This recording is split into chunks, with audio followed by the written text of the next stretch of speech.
হরে কৃষ্ণ কৃষ্ণ কৃষ্ণ হরে হরে, হরে রাম রাম রাম হরে হরে।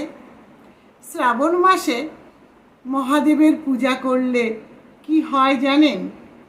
তাই শাস্ত্রে বর্ণিত সারা বছর ভগবান শিবের পূজা করলে, শিবের মাথায় জল ঢাললে যে পুণ্য ফল লাভ হয়, শ্রাবণ মাসের সোমবারে যদি ভগবান শিবের মাথায় নিষ্ঠা সহকারে, ভক্তি সহকারে বেলপাতার দিয়ে মহাদেবের মাথায় জল ঢালতে পারেন, তাহলে জীবনের সমস্ত দুঃখ কষ্ট দূর হয়ে যাবে এবং কাঙ্ক্ষিত ফল লাভ করতে পারবেন।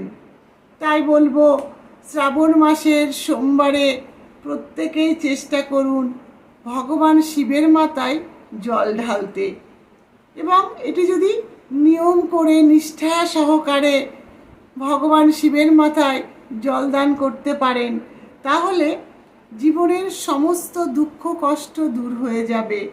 আবার বলছে যে মনে শান্তি লাভ করতে পারবেন এবং কাঙ্ক্ষিত ফল লাভ হবে। তাই আমাদের প্রত্যেকেরই উচিত শ্রাবণ মাসে ভগবান শিবের মাথায় জল দেয়া। এবং শাস্ত্রে বর্ণিত যে এই শ্রাবণ মাসে শিব কি করেছিলেন? বিষ পান করেছিলেন, তারপর তার সমস্ত শরীর নীল হয়ে গেছিল এবং সেই সময় পার্বতী তার স্তনপান করিয়ে সমস্ত জ্বালা প্রশমন করিয়ে দেন।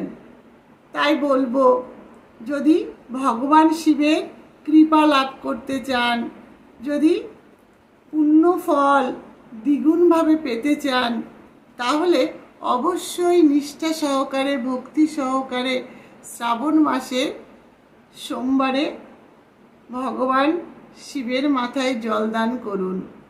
হরে কৃষ্ণ।